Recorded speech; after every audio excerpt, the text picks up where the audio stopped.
Hi Sagittarius and Sagittarius rising. Here is a general look at your solar chart for April 2015, and it looks like you're going to get a lot done in April. But whistling while you work, you've got the to-do list quite prominent in April, but you're going to have help as well, particularly up until the 12th. And this can be, you know, everyday chores, it can be maintenance type things or repairs, or it can be just work that you've got to do. It can be about the employment market. It can also be about health and fitness. It can be that. It can be that you have more interaction with service providers, or maybe, you know, therapeutic type stuff, practices that are healthy, all of that kind of basic physical, practical, useful stuff. Okay, and but the sun is in a very bright and breezy area. It's in an area of creativity, you know, let's do, let's make, and so you're more likely to, well, you should get yourself into environments with more scope for this kind of play, this kind of leisure, maybe this kind entertainments, or maybe it's not like that at all. Maybe it's to do with speculative interests, but still it's got this entrepreneurial edge to it.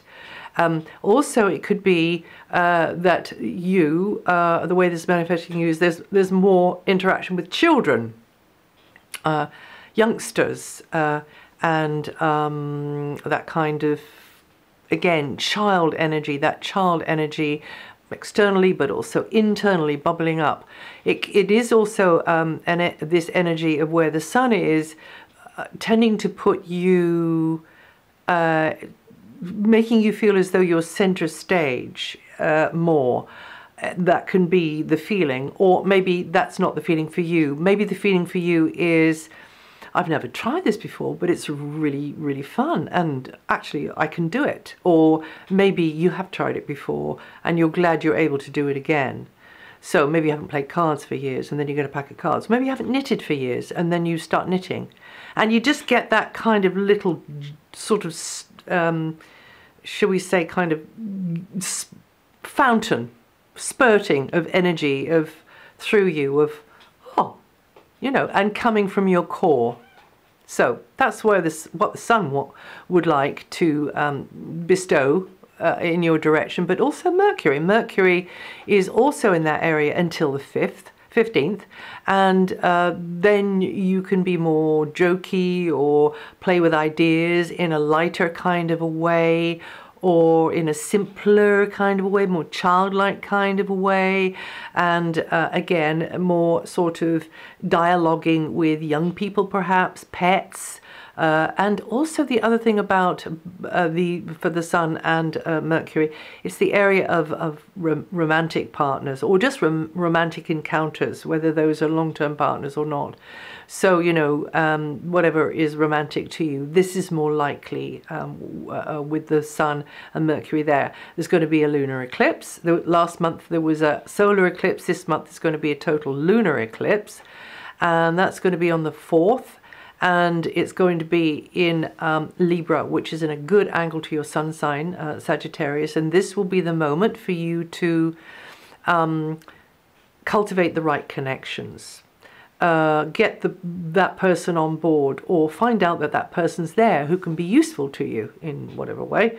Or it could be that you are interacting more through a collective of some kind, like through the internet, or you are actually meeting up with people who are friends or associates, or they people who in a group who can give you links to other things, or just not to other things, but you're interested in the knowledge they have, the experience they have, whatever that is, pooling ideas, just kind of pulling together, or kind of sitting together and learning together, or whatever it is. This energy of the lunar eclipse is going to unfold over the coming many months.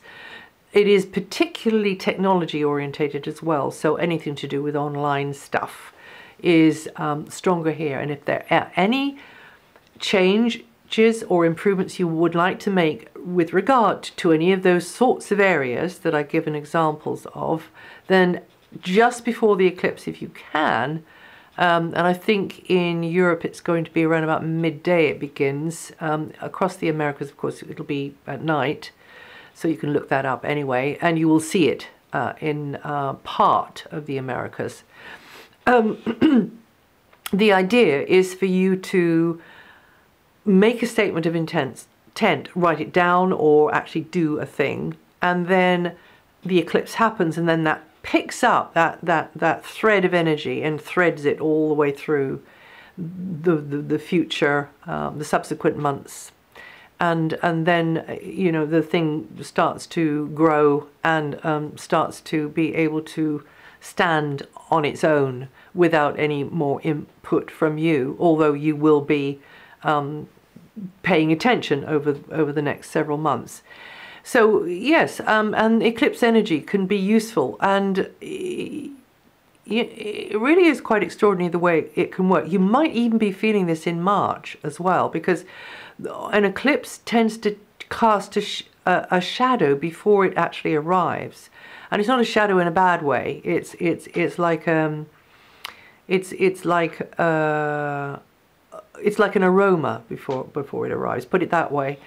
And you start feeling as though there is the opportunity for change and improvement through those areas, to do with friends, to do with groups, to do with online, to do with technology or bits of kit, technological kit, and using technology in a different kind of a way, because this energy in your chart is actually quite unconventional. So you should, as a matter of fact, be perhaps thinking kind of outside of the box, how you want to do something differently.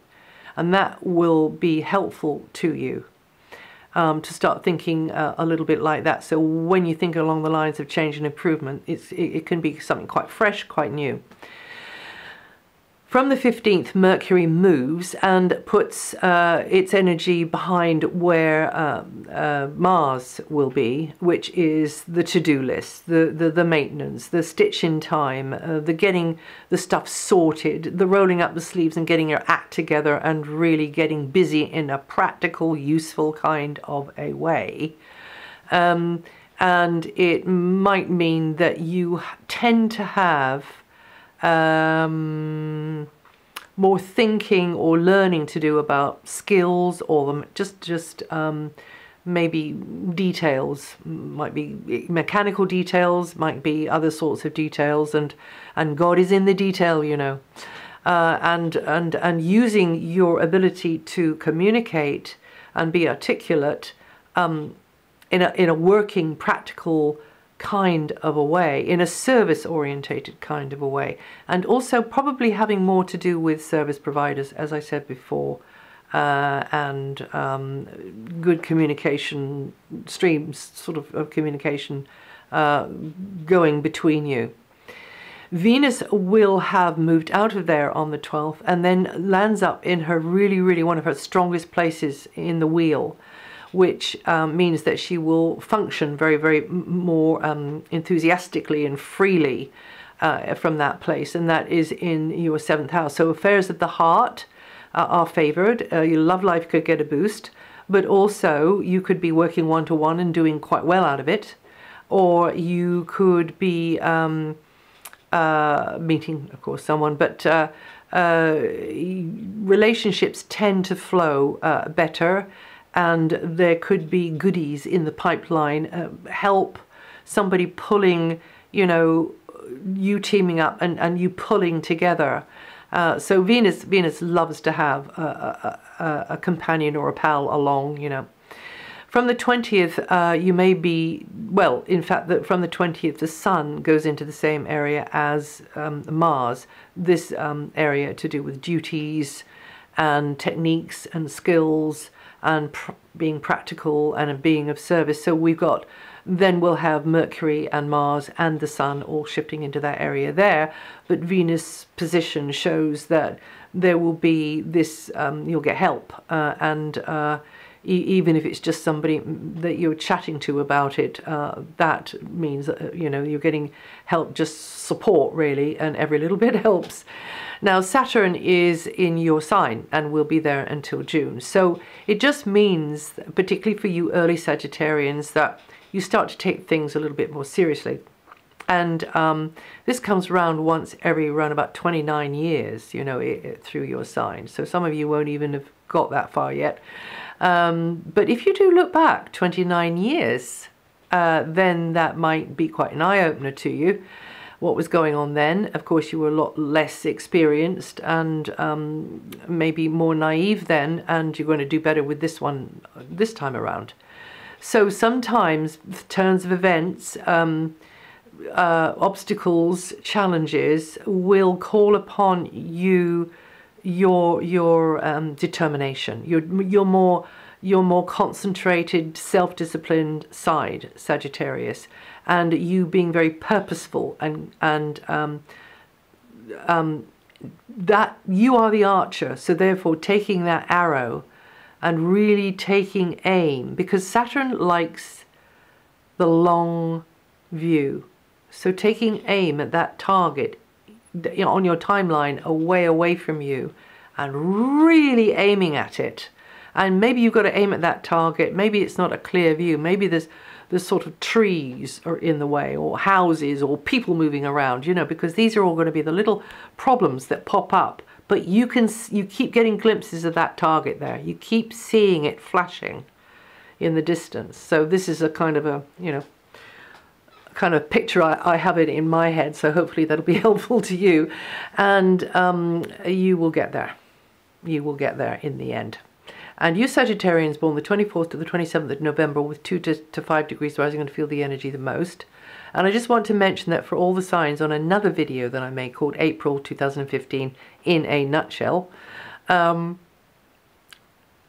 first week and a little way into the second week, there is the Sun and Mercury going over Uranus and Pluto. So this is more really the business of a cardinal sign. But if you happen to notice that you've got your natal chart, and you happen to notice that you've got a planet or an important point on a cardinal sign degree, then this could mean that you have more of a passing interest in what's going on here in this very, very fleeting aspect between Sun, Mercury and Uranus, Pluto. But even though it's fleeting, I thought it worth a mention because we have got a very, very long, sort of slow build-up of disruption and meltdown across the world, and huge change through the systems in the world through this Uranus-Pluto aspect that's been going on, well, for us to kind of really notice since 2012, but in fact it was before they were applying to each other, so, you know, 2008. This means that it just means that you have to be more flexible during that time, keep a cool head, not do knee-jerk responses, particularly towards the end of the first week and into the second week, and understand that you've got to compromise. You've got to let a certain stuff go, or a certain idea go, or certain expectation, or whatever it is go, in order for the energy of evolution and renewal and resurrection to really start taking place in your life. And this will be regarding the work area and to do with health and well-being. Might be somebody else's health and well-being as well. And also the area to do with your own creative core, your own ability to be freer in your expression of yourself, more playful, lighter, brighter, more childlike. Okay, yeah. So just be aware of that, and you could maybe, you know, there could be because these two are quite powerful. These two transpersonal, far-flung planets, which I call the big hitters, they're generational. But at the time that they get aspected by something that is a trigger on them, we can really have almost like a pivotal moment happen. So yeah, watch that space between the 5th and the 8th in particular, but a little way before and a little way after. It's also quite strong then too. Now,